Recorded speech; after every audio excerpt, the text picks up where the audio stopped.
Kenapa ini? Kepalanya sakit mulu. Anak kecil udah sakit kepala melulu. Main handphone terus kali? Iya biasanya, tapi memang jarang makan kalau Jarang makan. nggak mau makan. Sudah berapa lama jarang makan? Makan cuman.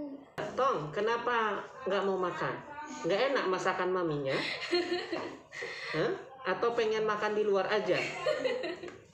Emang dari dulu Pak begitu tuh. Pernah dia masuk kategori gizi kurang? Enggak. Nggak pernah. Waktu lahir gimana? Sehat. Berapa berat badannya? Berapa bulan? 31.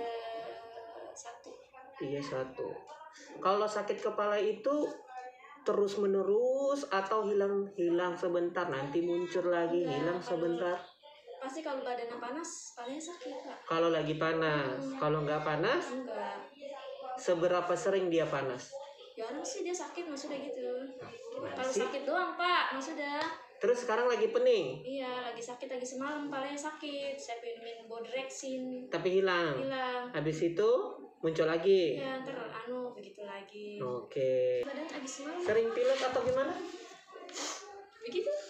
Sering. Iya jarang sering enggak. Kalau tidur dia dari jatuh tidur sampai bangun itu dari jam berapa ke jam berapa? Kalau sekolah tidur habis jam 8, Mm-mm. bangun sekolah jam 5:30. Tapi kalau makan tadi kan agak susah. Seberapa sendok dia kalau sekali makan? Secentongnya nggak habis Pak. Lagi Jajannya gimana? Iya jajannya kuat. Ya, kalau gitu kita periksa dulu ya. Iya. Ini sepertinya demamnya kali ini karena amandelnya, Bu. Nah, kalau untuk masalah sakit kepalanya emang perlu dipantau lagi ya. Sakit kepalanya ini apakah tipikal, karena kan kalau kita tanya juga dia bingung kan, Iya. apakah dia tipikal yang berdenyut-denyut jadi kayak nyut gitu. Kemudian apakah yang tipikal yang sampai penglihatannya agak buram gitu. Kemudian apakah yang lehernya sampai ikut tegang dan sejenisnya. Karena nyeri kepala pada anak itu sebenarnya bukan pada anak, semua mau lansia atau dewasa ada beberapa jenis. Ya, ada namanya ada namanya nyeri cluster, kemudian ada yang namanya tension, kemudian ya banyak lah tipe-tipenya. Nah, tapi kalau untuk demamnya kali ini karena amandel ya. Nah, dia ini amandelnya udah termasuk kategori T2. Jadi T2 itu udah mulai ada amandelnya itu udah mulai menonjol lah gitu lah ya. Kemudian tampak merah gitu. Nah, biasanya penyebab amandel pada anak itu tersering karena pola jajan ya. Mungkin karena es, kemudian makanan yang berminyak kayak gorengan, terutama coklat-coklatan. Jadi nanti di rumah wajib dia banyak minum. Kalau bisa dia udah pintar kumur-kumur, boleh pakai kumur-kumur air garam nggak apa-apa. Kemudian minum obat yang teratur. Kemudian kalau untuk selera makannya saya coba nanti kasih multivitamin yang dari sini. Tapi jajannya harus dijaga karena amandel kalau udah sampai T2, kalau ibu untuk mengembalikan bisa lagi nggak ya tanpa muncul amandelnya, kayaknya udah nggak balik lagi ke posisi yang semula gitu. Tapi supaya jangan sampai naik kelas, itu kita bilang naik kelas lah ya, dari T2 ke T3 bahkan sampai T4.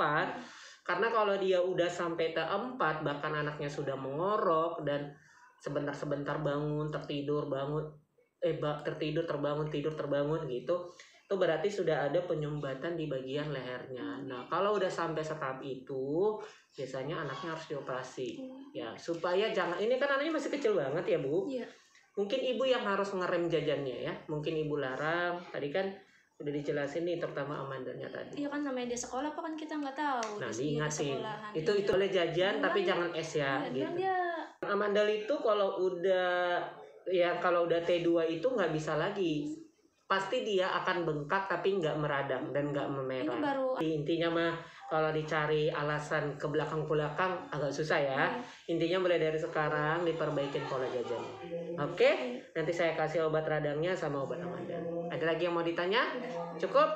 Ambil obat. Tonsilitis atau radang amandel merupakan masalah yang sering dijumpai pada anak-anak. Gejalanya yang paling sering adalah demam dan sulit menelan, serta kadang sakit menelan. Bahkan kalau dia semakin parah biasanya bisa mengenai radang pada pita suara sehingga suaranya jadi serak. Akhirnya penyakitnya namanya tonsilofaringolaringitis. Radang amandel yang sering kita jumpain adalah itu peradangan pada tonsil palatina atau sering kita sebut bahasa awamnya adalah amandel, yang sering disebabkan oleh bakteri, dan virus. Radang amandel itu dapat diklasifikasikan menjadi dua berdasarkan onset waktu, yaitu akut dan kronis.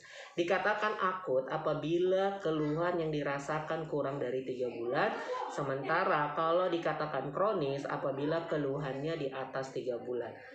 Selain bakteri dan virus, penyebab tersering pada amandel ini adalah kebiasaan konsumsi makanan dan kebersihan mulut. Kasus tertinggi pada radang amandel ini sering terjadi pada usia 6 tahun sampai 11 tahun, bahkan bisa menyentuh 37,1%, dan diikuti pada usia 12 sampai 16 tahun sekitar 15,7%. Karena pada usia 3 sampai 10 tahun, fungsi imunologi tonsil sangat aktif untuk memberikan tanda bahwa ada infeksi bakteri dan virus, makanya lebih rawan terjadi pada anak-anak.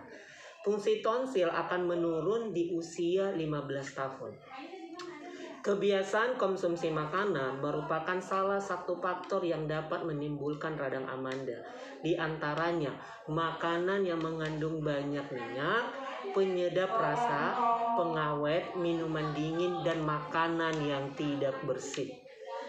Kurang menjaga kebersihan mulut merupakan faktor yang dapat memicu radang amandel atau tonsilitis karena bakteri Streptococcus beta hemolyticus dapat masuk melalui makanan, minuman, sisa-sisa makanan yang di sela-sela gigi.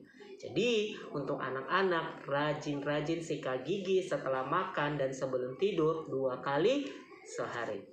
Sementara radang amandel dapat dicegah dengan menjaga pola makan seperti mengurangi makanan berminyak, makanan yang mengandung pengawet, penyedap rasa, pengawet buatan, dan makanan-makanan yang dingin, serta menjaga kebersihan mulut. Kebersihan mulut yang tidak terjaga dapat memicu menjadi faktor pencegah radang amandel. Oleh karena itu, selalu menjaga kebersihan mulut dengan menyikat gigi, menggunakan alat makan dan minum sendiri juga dapat mengurangi transmisi penyebaran bakteri, virus yang dapat menimbulkan tonsilitis. Contohnya pada anak-anak di sekolah ya. Jadi temannya lagi amandel, kemudian si temannya satu lagi itu minum dari tempat botol yang serupa, atau dari gelas yang serupa, atau dari sedotan yang serupa. Itu merupakan penyebaran transmisi kuman, bakteri, virus yang dapat menyebabkan radang amandel. Untuk itu, ibu-ibu, kalau anaknya sekolah dibekalin alat botol minum. Oke? Bila ada pertanyaan, silakan komen atau datang ke puskesmas.